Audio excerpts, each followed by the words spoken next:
ട്രേഡിങ്ങിലൂടെ ദിവസവും 4%, 3%, 5% പ്രോഫിറ്റ് നേടുന്ന ഞാൻ എന്തിനാണ് ദീർഘകാലത്തേക്ക് ഓഹരികളിൽ നിക്ഷേപിക്കാൻ പറയുന്നത് എന്നാണ് എന്നോട് കഴിഞ്ഞ ദിവസം ഒരു സുഹൃത്ത് ചോദിച്ചത്. അദ്ദേഹം സ്റ്റോക്ക് മാർക്കറ്റിലേക്ക് പുതുതായി വന്നിട്ടുള്ള ഒരാളാണ്. അദ്ദേഹത്തിന് ഈ ഒരു കാര്യത്തിൽ വ്യക്തതയില്ല.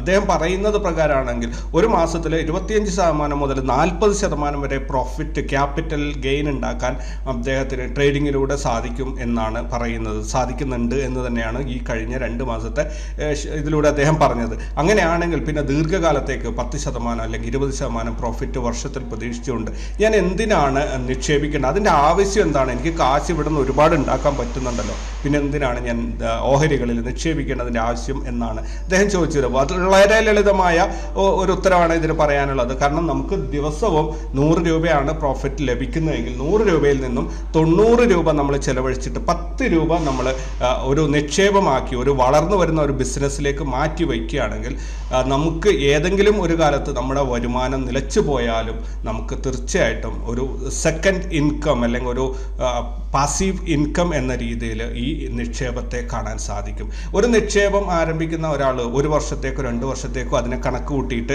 അങ്ങനെ മുന്നോട്ട് പോകരുത്, വലിയ ഒരു അബദ്ധമായി മാറും. അതായത് നിങ്ങൾക്ക് എത്ര കാലം ഹോൾഡ് ചെയ്യാൻ പറ്റുമോ അത്രയും കാലം, അറ്റ്ലീസ്റ്റ് ഒരു 20 വർഷമെങ്കിലും ഹോൾഡ് ചെയ്യും എന്ന ധാരണയിലായിരിക്കണം നിങ്ങൾ ഈ ദീർഘകാല നിക്ഷേപം ആരംഭിക്കുന്നത്. നിങ്ങൾ ഒരു ദിവസം ഓഹരി വിപണിയിൽ ട്രേഡ് ചെയ്തിട്ട് നിങ്ങൾക്ക് 1000 രൂപ ഉണ്ടാക്കാൻ സാധിക്കുന്നുണ്ടെങ്കിൽ അതിൽ നിന്ന് 100 രൂപ എടുത്തിട്ട് ഒരു 10 വർഷത്തിൽ കൂടുതൽ ടൈം പീരീഡ് എടുക്കുന്ന ഒരു നിക്ഷേപത്തിലേക്ക് നിങ്ങൾ മാറ്റിവെക്കുക. അതിലൂടെ നിങ്ങൾക്ക് വലിയൊരു സമ്പത്ത്, അതൊരിക്കലും വിഡ്രോ ചെയ്യുന്നതിനെ കുറിച്ചോ അതിൽ നിന്ന് ലാഭം എടുക്കുന്ന കാര്യമോ നിങ്ങൾ ഇപ്പോൾ ആലോചിക്കരുത്. അതിന് സമയകാലമാകുമ്പോൾ അത് കൃത്യമായിട്ട് ആ സമയത്ത് നിങ്ങളുടെ മനസ്സിൽ കൃത്യമായിട്ട് അത് കാണിച്ചു തരും, പ്രോഫിറ്റ് ബുക്ക് ചെയ്യണോ വേണ്ടയോ എന്നുള്ളത്. ഇനി ഏതൊരു വൃക്ഷം നട്ടാലും അതിന് വെള്ളം നനച്ച് അതിന് വേര് പിടിച്ച് അതിന് വളർന്ന് അതിന് വളർച്ച ഉറപ്പാക്കുന്ന ഒരു ടൈമുണ്ട്. മിനിമം നമ്മൾ 1 വർഷമെങ്കിലും ഒരു നല്ല ഒരു ഫലവൃക്ഷത്തെ 1 വർഷമെങ്കിലും അതിൻ്റെ പുറകെ വെള്ളം ഒഴിച്ച് വളമിട്ട് തടവെടുത്ത് അതിൻ്റെ കൂടെ കൂടിയാൽ മാത്രമേ അത് വളർന്ന് വലുതായി വരികയുള്ളൂ. ഒരു പ്രാവശ്യം വേര് പിടിച്ച് പുതിയ ചില്ലകളൊക്കെ വന്ന് തുടങ്ങിക്കഴിഞ്ഞാൽ പിന്നീട് നമ്മൾ അതിനെ ശ്രദ്ധിച്ചില്ലെങ്കിലും അത് വളർന്ന് മുന്നോട്ട് കയറിപ്പോവും. വളർച്ച കുറവാണെങ്കിലും വളർന്ന് വന്നോളും. പക്ഷേ ആദ്യത്തെ ആ 1 വർഷം നമ്മൾ വളരെ കെയർഫുള്ളായിട്ട് അതിനെ ഫോളോ ചെയ്ത് കൊണ്ടുപോകേണ്ടത്. അതായത് നമ്മൾ ഒരു ചെടി നട്ട് കഴിഞ്ഞാൽ അതിൻ്റെ വെള്ളം ഒഴിച്ച് അതിനും വേര് പിടിക്കുന്നുണ്ടോ അല്ലെങ്കിൽ തളിരിലകൾ വരുന്നുണ്ടോ എന്ന് എപ്പോഴും നിരീക്ഷിച്ചുകൊണ്ടിരിക്കണം. അതേപോലെ ഒരു ദീർഘകാല നിക്ഷേപത്തെ ആദ്യത്തെ 1 വർഷമെങ്കിലും വളരെ സെൻസിറ്റീവായ രീതിയിൽ വളരെ കരുതലോടെ നിങ്ങൾ നോക്കി മുന്നോട്ട് കൊണ്ടുപോകണം. എങ്കിൽ മാത്രമേ ആ ഒരു നിക്ഷേപം വളരെ നല്ല രീതിയിലേക്ക് കയറി പോവുകയുള്ളൂ. ഇപ്പോൾ നിങ്ങൾ ഒരു 1 ലക്ഷം രൂപ ഇപ്പോൾ നിക്ഷേപം നടത്തിയിട്ടുണ്ട്. 20 വർഷം കഴിഞ്ഞിട്ടാണ് നിങ്ങൾക്ക് അതിൻ്റെ പ്രോഫിറ്റ് എടുക്കാൻ ആഗ്രഹിക്കുന്നത് എന്ന് കരുതുക. പക്ഷേ ആദ്യത്തെ ഒരു മാസം 2 മാസം കഴിഞ്ഞപ്പോൾ നിങ്ങൾ ഇൻവെസ്റ്റ് ചെയ്ത ഓഹരിയുടെ വില ഒരു 30% ഡ്രോപ്പ് ഡൗൺ ആയി കഴിഞ്ഞു എന്ന് കരുതുക. അങ്ങനെ വരുമ്പോൾ എന്താണ് ചെയ്യുക?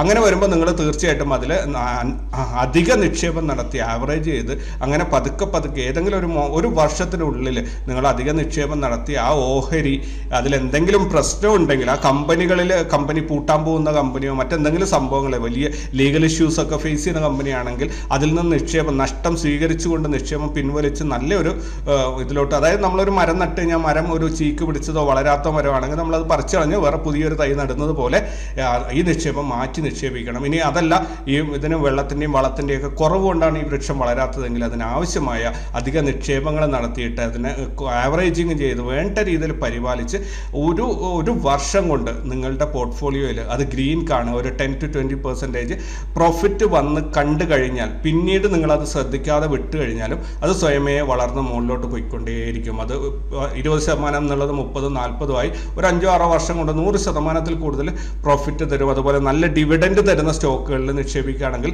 ഓരോ 3 മാസത്തിലും ചെറിയൊരു തുക തീർച്ചയായിട്ടും നിങ്ങൾക്കത് തന്നുകൊണ്ടേയിരിക്കും. അപ്പോൾ സുരക്ഷിതമായിരിക്കണം. നിങ്ങൾ സെലക്ട് ചെയ്യുന്ന കമ്പനി ഫലവൃക്ഷം തിരഞ്ഞെടുക്കുമ്പോൾ നല്ല ഫലം തരുന്നതായിരിക്കണം. അതുപോലെ ഇടയിലിടയിൽ അത് പൂക്കുകയും കായ്ക്കുകയും ചെയ്യുന്ന രീതിയിലുള്ള മരങ്ങൾ നമ്മൾ തിരഞ്ഞെടുക്കണം. ഇതൊക്കെ നമ്മൾ ശ്രദ്ധിച്ചിട്ട് 1 വർഷം അതിനെ വെള്ളം കൊടുത്തും അതിനെ പരിപാലിച്ച് കൂടെ നിന്ന് കഴിഞ്ഞാൽ 2ാമത്തെ വർഷം മുതൽ അത് പതുക്കെ വളർന്നു തുടങ്ങും. ഒരു 5-6 വർഷം കഴിയുമ്പോൾ അതിൽ നിന്ന് നിങ്ങൾക്ക് ഇതിൻ്റെതായ അർഹിക്കുന്ന ഫലം കിട്ടിത്തുടങ്ങും. ട്രേഡേഴ്സ് അരീനയുടെ പോസ്റ്റ് മാർക്കറ്റ് റിപ്പോർട്ടിലേക്ക് എല്ലാവർക്കും സ്വാഗതം. നിങ്ങളോടൊപ്പം ഞാൻ റഷീദ് തായ്ലാർ. ഇന്ന് 2023 ഏപ്രിൽ 20 വ്യാഴാഴ്ച നിഫ്റ്റിയുടെയും ബാങ്ക് നിഫ്റ്റിയുടെയൊക്കെ ഒരു എക്സ്പയറി ദിവസമായിരുന്നു. നിഫ്റ്റി ഇന്നലെ അവസാനിച്ച 17,618 നിന്നും 20 പോയിന്റ് ഗ്യാപ്പ് അപ്പോട് കൂടി 17,638 ഇന്ന് ആരംഭിച്ചത്. ഡേ ഹൈ 17,684 ഡേ ലോ 17,584 വന്നത് വഴി 100 പോയിന്റിന്റെ അഥവാ 0.57% ഇൻട്രാഡേ മൂവ്മെന്റ് ആണ് നമുക്ക് കിട്ടിയത്. ഇന്ന് ആരംഭിച്ച 17,638 നിന്നും 14 പോയിന്റ് നഷ്ടത്തിൽ 17,624 നിഫ്റ്റി ഇന്ന് അവസാനിച്ചിരിക്കുന്നത്. നിഫ്റ്റി ഇന്നലെ അവസാനിച്ചത് 17,618 ഇപ്പോൾ ഇന്ന് അവസാനിച്ചിരിക്കുന്നത് 17,624 ഏകദേശം ഇന്നലെ തൊട്ട് ഇന്നേക്ക് നോക്കുകയാണെങ്കിൽ രണ്ട് ക്ലോസിംഗ് നോക്കുകയാണെങ്കിൽ ഇന്ന് 6 പോയിന്റ് മുകളിലായിട്ടാണ് നിഫ്റ്റി അവസാനിച്ചിട്ടുള്ളത്. ഇന്ന് ഇൻട്രാഡേയിൽ ലോസ് ആണെങ്കിൽ കൂടി ഇന്നലെ ക്ലോസ് ചെയ്തതിനേക്കാളും മുകളിലാണ് ഇന്ന് നിഫ്റ്റി ക്ലോസ് ചെയ്തിരിക്കുന്നത്. അത് തീർച്ചയായിട്ടും ഒരു നല്ല സിഗ്നൽ തന്നെയാണ്. ബാങ്ക് നിഫ്റ്റി ഇന്നലെ അവസാനിച്ച 42,154 നിന്നും 65 പോയിന്റ് ഗ്യാപ്പ് അപ്പോട് കൂടി 42,218 ഇന്ന് ആരംഭിച്ചത്. 42,378 ഡേ ഹൈയും 42,108 ഡേ ലോയും വന്നത് വഴി 269 പോയിന്റിന്റെ ഇൻട്രാഡേ മൂവ്മെന്റ് ആണ് നമുക്ക് കിട്ടിയത്. അതായത് 0.64% ഇൻട്രാഡേ മൂവ്മെന്റ്. ഇന്ന് ആരംഭിച്ച 42,218 നിന്നും 51 പോയിന്റ് ലാഭത്തോടു കൂടി 42,269 ബാങ്ക് നിഫ്റ്റി ഇന്ന് അവസാനിച്ചിരിക്കുന്നത്. ഇന്നലെ ബാങ്ക് നിഫ്റ്റി അവസാനിച്ചത് 42,154 ഇന്ന് അവസാനിച്ചിരിക്കുന്നത് 42,269 അപ്പോൾ 115 പോയിന്റിന്റെ ലാഭമാണ് ഇന്നലത്തെ ക്ലോസിംഗ് മുതൽ ഇന്ന് വരെയും ആയിട്ട് ബാങ്ക് നിഫ്റ്റി നേടിയിരിക്കുന്നത്. അതായത് ബാങ്ക് നിഫ്റ്റി ക്ലോസിംഗ് മുകളിലായിട്ട് തന്നെയാണ് വരുന്നത് എന്നാണ് ഞാൻ പറഞ്ഞതിൻ്റെ ഉദ്ദേശം. ഫിൻ നിഫ്റ്റി ഇന്നലെ അവസാനിച്ച 18,768 നിന്നും 25 പോയിന്റ് ഗ്യാപ്പപ്പോട് കൂടി 18,793 ഇന്ന് ആരംഭിച്ചത്. 18,851 ഡേ ഹൈയും 18,733 ഡേ ലോയും വന്നത് വഴി 117 പോയിന്റിന്റെ അഥവാ 0.63% ഇൻട്രാഡേ മൂവ്മെന്റ് ആണ് നമുക്ക് കിട്ടിയത്. ഇന്ന് ആരംഭിച്ച 18,793 നിന്ന് 3 പോയിന്റ് നഷ്ടത്തിൽ 18,790 ഫിൻ നിഫ്റ്റി ഇന്ന് അവസാനിച്ചിരിക്കുന്നത്. ഇന്നലെ 18,768 ഇന്ന് 18,790 22 പോയിന്റിന്റെ ലാഭമാണ് അല്ലെങ്കിൽ ഒരു നേട്ടമാണ് ഇന്നലെ തൊട്ട് ഇന്ന് വരെയുള്ള ഒരു രണ്ട് ക്ലോസിംഗും കൂടി കമ്പയർ ചെയ്ത് നോക്കുമ്പോൾ നമുക്ക് കാണാൻ സാധിക്കും. അതായത് ഫിൻ നിഫ്റ്റി മാർക്കറ്റ് ക്ലോസിംഗ് മുകളിലോട്ട് തന്നെ കയറി വരുന്നുണ്ട് എന്നാണ് ഞാൻ പറഞ്ഞതിൻ്റെ അർത്ഥം. ഇന്ത്യ വിക്സ് വോളാറ്റിലിറ്റി ഇൻഡെക്സ് ഇന്ന് ആരംഭിച്ചത് 12.15 ഡേ ഹൈ 12.4 ഡേ ലോ 11.58 എന്തായാലും 1.73% വോളാറ്റിലിറ്റി കുറഞ്ഞുകൊണ്ട് 11.94 ഇന്ന് വോളാറ്റിലിറ്റി ഇൻഡെക്സ് അവസാനിച്ചിട്ടുള്ളത്. പ്രധാനപ്പെട്ട സ്റ്റോക്കുകളിൽ 2 മാത്രമാണ് 2% കൂടുതൽ മൂവ്മെന്റ് നൽകിയിട്ടുള്ളത്. ICICI Pruly 2.76% ലാഭം ഉണ്ടാക്കിയപ്പോൾ ഡിവീസ് ലാബ് 4.03% നഷ്ടമുണ്ടാക്കി. ഈ 2 സ്റ്റോക്കുകൾ മാത്രമാണ് മെയിനായിട്ട് 2% കൂടുതൽ മൂവ്മെന്റ് നൽകിയിട്ടുള്ളത്. ഇനി ഇൻസ്റ്റിറ്റ്യൂഷണൽ ആക്ടിവിറ്റീസ് നോക്കുകയാണെങ്കിൽ ഫോറിൻ ഇൻസ്റ്റിറ്റ്യൂഷണൽ ഇൻവെസ്റ്റേഴ്സ് 5,774 കോടിയുടെ ബൈങ്ങും 6,943 കോടിയുടെ സെല്ലിങ്ങും നടത്തിയത് വഴി 1,169 കോടിയുടെ നെറ്റ് സെല്ലിംഗ് ആണ് മാർക്കറ്റിൽ ഇന്ന് ഉണ്ടായത്. ഡൊമസ്റ്റിക് ഇൻസ്റ്റിറ്റ്യൂഷണൽ ഇൻവെസ്റ്റേഴ്സ് 4,753 കോടിയുടെ ബൈങ്ങും 3,921 കോടിയുടെ സെല്ലിങ്ങും നടത്തിയത് വഴി 832 കോടിയുടെ നെറ്റ് ബൈങ് ആണ് മാർക്കറ്റിൽ ഇന്നുണ്ടായത്. ഓൾ ടുഗദർ നമ്മൾ നോക്കുകയാണെങ്കിൽ 337 കോടിയുടെ നെറ്റ് സെല്ലിംഗ് ആണ് മാർക്കറ്റിൽ നമുക്ക് ഇന്ന് കാണാൻ സാധിച്ചത്. Domestic institutional investors foreign institutional investors profit book ചെയ്ത് തുടങ്ങിയപ്പോൾ നമ്മളെ നാട്ടുകാർ അല്ലെങ്കിൽ ഡൊമസ്റ്റിക് ഇൻസ്റ്റിറ്റ്യൂഷൻ ഇൻവെസ്റ്റേഴ്സ് മാർക്കറ്റിനെ സപ്പോർട്ട് ചെയ്യാനായിട്ട് പണം പമ്പ് ചെയ്യുന്ന ഒരു കാഴ്ചയാണ് നമ്മൾ കണ്ടത്. എന്തായാലും മാർക്കറ്റ് താഴോട്ട് തന്നെ വലിച്ചിടാനാണ് ഫോറിനേഴ്സ് ശ്രമിക്കുന്നത്. 337 കോടിയുടെ നെറ്റ് സെല്ലിംഗ് ആണ് ഇന്ന് മാർക്കറ്റിൽ ഉണ്ടായത്. ഇനി ഈ മാസത്തെ ഓവറോൾ ഒരു റിസൾട്ട് നോക്കുകയാണെങ്കിൽ ഫോറിൻ ഇൻസ്റ്റിറ്റ്യൂഷൻ ഇൻവെസ്റ്റേഴ്സ് 74,144 കോടിയുടെ ബൈങ്ങും 70,542 കോടിയുടെ സെല്ലിങ്ങും നടത്തിയത് വഴി 3,602 കോടി അവർ നെറ്റ് ബൈങ്ങിലാണ് ഇപ്പോഴും ഉള്ളത്. അവർ ഇന്ന് ഇത്രയും വിഡ്രോവൽ നടത്തിയിട്ടുണ്ടെങ്കിൽ പോലും 3,602 കോടി മാർക്കറ്റിലേക്ക് നിക്ഷേപിച്ചിട്ടാണുള്ളത്. ഡൊമസ്റ്റിക് ഇൻസ്റ്റിറ്റ്യൂഷൻ അതേസമയത്ത് നേരെ തിരിച്ചാണ്. 66,991 കോടിയുടെ ബൈങ്ങും 69,114 കോടിയുടെ സെല്ലിങ്ങും നടത്തിയത് വഴി 2,123 കോടിയുടെ നെറ്റ് സെല്ലിംഗ് ആണ് ഡൊമസ്റ്റിക് ഇൻസ്റ്റിറ്റ്യൂഷൻ ഇൻവെസ്റ്റേഴ്സ് ഈ ഹോൾ മന്ത് ഏപ്രിൽ മാസം ഇന്ന് 20-ാം തീയതി നോക്കുമ്പോൾ നമുക്ക് മനസ്സിലാക്കാൻ പറ്റുന്നത്. അതായത് മൊത്തത്തിൽ 1,479 കോടിയുടെ നിക്ഷേപ മാർക്കറ്റിലേക്ക് ഈ ഏപ്രിൽ മാസത്തിൽ വന്നിട്ടുണ്ട്. അതിനനുസരിച്ചിട്ടുള്ള ഒരു മൂവ്മെൻറ്റ്, ഒരു അപ്പ് മൂവ്മെൻറ്റ് മാർക്കറ്റിൽ ഉണ്ടായതും നിങ്ങൾക്ക് ഒരു ഡെയിലി ക്യാൻഡിൽ ഏപ്രിൽ 1 മുതൽ ഇങ്ങോട്ട് നോക്കുകയാണെങ്കിൽ അത് കൃത്യമായിട്ട് നിങ്ങൾക്ക് മനസ്സിലാക്കാനും സാധിക്കും. ഇനി ഞങ്ങളുടെ ഗ്രൂപ്പിൽ ഞങ്ങൾ ഇന്ന് 5270 രൂപയുടെ നഷ്ടമാണ് ഉണ്ടാക്കി വെച്ചിരിക്കുന്നത്. ഞങ്ങളുടെ ക്യാപിറ്റലിന് 5.27% നഷ്ടമാണ് ഇന്ന് ഞങ്ങൾ ഉണ്ടാക്കിയിരിക്കുന്നത്. എങ്കിൽ കൂടി ഈ മാസം ഏപ്രിൽ മാസത്തിൽ 80 ട്രേഡുകളിലൂടെ 1,66,402 രൂപയുടെ പ്രോഫിറ്റ് ഇപ്പോഴും ഞങ്ങളുടെ കയ്യിൽ ഭദ്രമാണ്. ഇനി നമുക്ക് ലെവൽസ് നോക്കുകയാണെങ്കിൽ നിഫ്റ്റി ഇന്ന് ആരംഭിച്ചത് ബ്രേക്ക്ഔട്ട് ലെവലിൻ്റെ മുകളിലാണ്. എന്നാൽ ഇതൊരു റേഞ്ച് ബോണ്ടായി നിന്നതല്ലാതെ കാര്യമായ ഒരു പ്രോഫിറ്റും എടുക്കാൻ പറ്റുന്ന രീതിയിൽ ഒരു ടാർഗറ്റിലേക്കോ R1 അല്ലെങ്കിൽ S1 ഇത് പോയില്ല. റേഞ്ച് ബോണ്ടായി മൂവ് ചെയ്തിട്ട് അവിടെ തന്നെ മാർക്കറ്റ് അവസാനിക്കുകയാണ് ചെയ്തത്. ബാങ്ക് നിഫ്റ്റി ആണെങ്കിലും അതേ രീതിയിൽ തന്നെയാണ്. ബ്രേക്ക്ഔട്ട് ലെവലിൻ്റെ മുകളിൽ ഓപ്പൺ ആയിട്ട് R1 അല്ലെങ്കിൽ യെസ്റ്റർഡേ ഹൈ വരെ പോയി പിന്നീട് തിരിച്ച് വന്ന് നമ്മുടെ നോട്ടറേറ്റ് സോണിൻ്റെയും R1 ഇടയിൽ ഇങ്ങനെ വളരെ നാരോ റേഞ്ചിൽ പോകുന്നൊരു കാഴ്ചയാണ് കണ്ടത്. ഇങ്ങനെ ഒരു നാരോ റേഞ്ച് വന്നു കഴിഞ്ഞാൽ സ്വാഭാവികമായിട്ടും അടുത്ത ദിവസം അല്ലെങ്കിൽ അതിനടുത്ത ദിവസം ഞാൻ പ്രതീക്ഷിക്കുന്ന തിങ്കളാഴ്ചയാണ് ഒരു ഹ്യൂജ് മൂവ്മെൻറ്റ് ഉണ്ടാവും. ഇതിൽ ഒരു അപ്പ് മൂവ്മെൻറ്റിനാണ് സാധ്യത. കാരണം ബോട്ടം ലെവൽ സപ്പോർട്ട് നമുക്ക് എന്തായാലും അത് ട്രെൻഡ് അനലൈസ് ചെയ്യുമ്പോൾ നമുക്ക് നോക്കാം. ബോട്ടം ലെവൽ സപ്പോർട്ട് എല്ലാം സെയിം ആണ്. അവിടെ സപ്പോർട്ട് എടുത്ത് തിരിച്ചു പോകുന്ന ഒരു കാഴ്ചയാണ്. ഇനി ഫിൻ നിഫ്റ്റി നോക്കുകയാണെങ്കിൽ ഫിൻ നിഫ്റ്റിയിലും കാര്യമായിട്ടൊന്നും തന്നെ പറയാനില്ല. യെസ്റ്റർഡേ ഹൈയിൽ സ്റ്റാർട്ട് ചെയ്തു, R1 പോയി നോട്ടറേറ്റ് സോണിലേക്ക് ഇറങ്ങി വന്നു, പിന്നെ അവിടെ വെച്ച് റേഞ്ച് ബോണ്ടായിട്ട് ആ ദിവസം അങ്ങനെ തീർത്ത് കളഞ്ഞു. ഇന്ന് വളരെ ബുദ്ധിമുട്ട് ഇൻട്രാഡേ ട്രേഡിങ് പോസിബിൾ അല്ലാത്ത ഒരു ദിവസമാണ്. അതേസമയത്ത് ഓപ്ഷൻ സെല്ലേഴ്സിൻ്റെ ചാകരയായിരിക്കും ഇന്ന്. അവരൊക്കെ നല്ല രീതിയിൽ കാശുണ്ടാക്കിയിട്ടുണ്ടാകും. കാരണം ഇത്രയും മണിക്കൂറുകൾ, അതും ഒരു എക്സ്പയറി ഡേയിൽ ഇത്ര മണിക്കൂറുകൾ റേഞ്ച് ബോണ്ടായിട്ട് കിട്ടുക എന്ന് പറഞ്ഞാൽ സൂപ്പറാണത്. തീർച്ചയായിട്ടും അവർ നല്ല രീതിയിൽ ഇന്ന് ക്യാഷ് ഉണ്ടാക്കിയിട്ടുണ്ടാകും.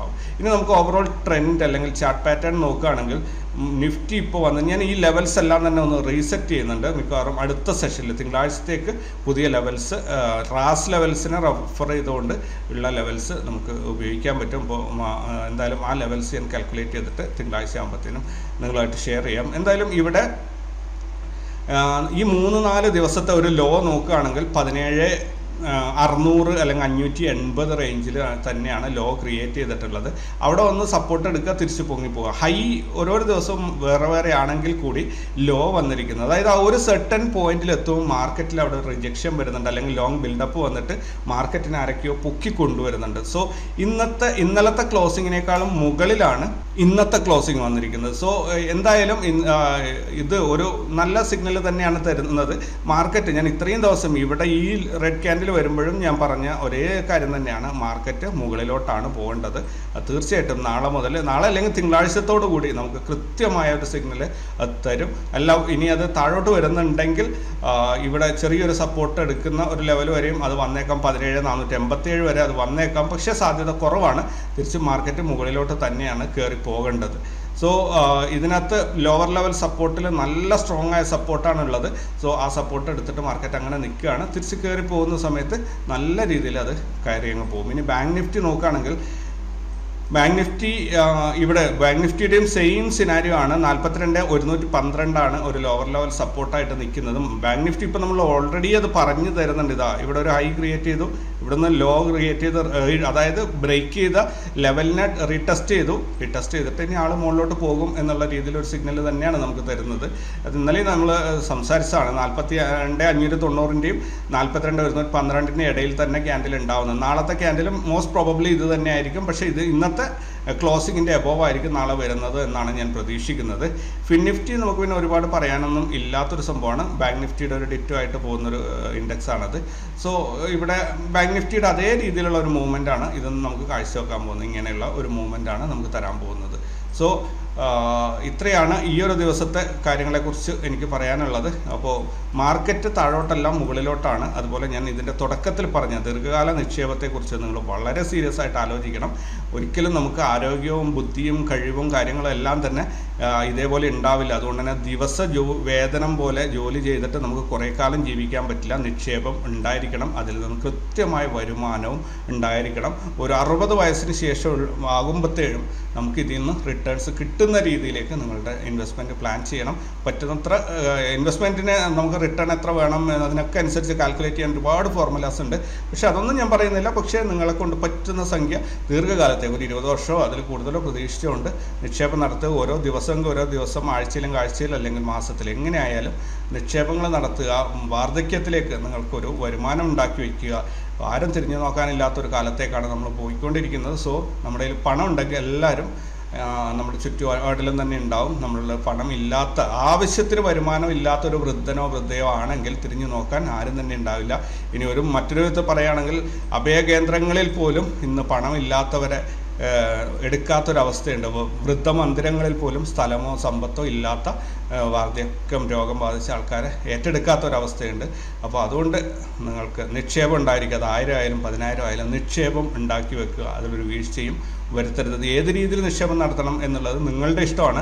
ബാങ്ക് FD ഇടുന്നതൊക്കെ അതൊരു നമുക്ക് എന്താ പറയുക, ഒരു റിസൾട്ട് ഇല്ലാത്തൊരു സംഭവമാണ്. നിങ്ങൾ എത്രയാണോ നിക്ഷേപിച്ചത് അത് അത്ര തന്നെ ആയിരിക്കും പണപ്പെരുപ്പത്തിൻ്റെ അല്ലെങ്കിൽ നമ്മൾ പല കാര്യങ്ങളും കൺസിഡർ ചെയ്യുമ്പോൾ ഇന്നത്തെ മൂല്യമായിരിക്കില്ല 10 വർഷം കഴിയുമ്പോൾ. അതിനനുസരിച്ച് വളർച്ചയുള്ള എന്തെങ്കിലും നിക്ഷേപം നടത്തണം. ബാങ്കിൽ പണം നിക്ഷേപിക്കുന്നതിൽ വലിയ അർത്ഥമില്ല. ബിസിനസ്സിൽ ഇൻവെസ്റ്റ് ചെയ്തിട്ട് കൂടുതൽ പ്രോഫിറ്റ്, അതായത് ഒരു വർഷത്തിൽ 8% കൂടുതൽ വളർച്ചയുള്ള ഏതെങ്കിലും നിക്ഷേപമായിരിക്കണം നിങ്ങൾ നടത്തുന്നത്. All right. അപ്പോൾ പുതിയ വീഡിയോ ആയിട്ട് നമുക്ക് നാളെ കണ്ടുമുട്ടാം. Thank you very much. Good night.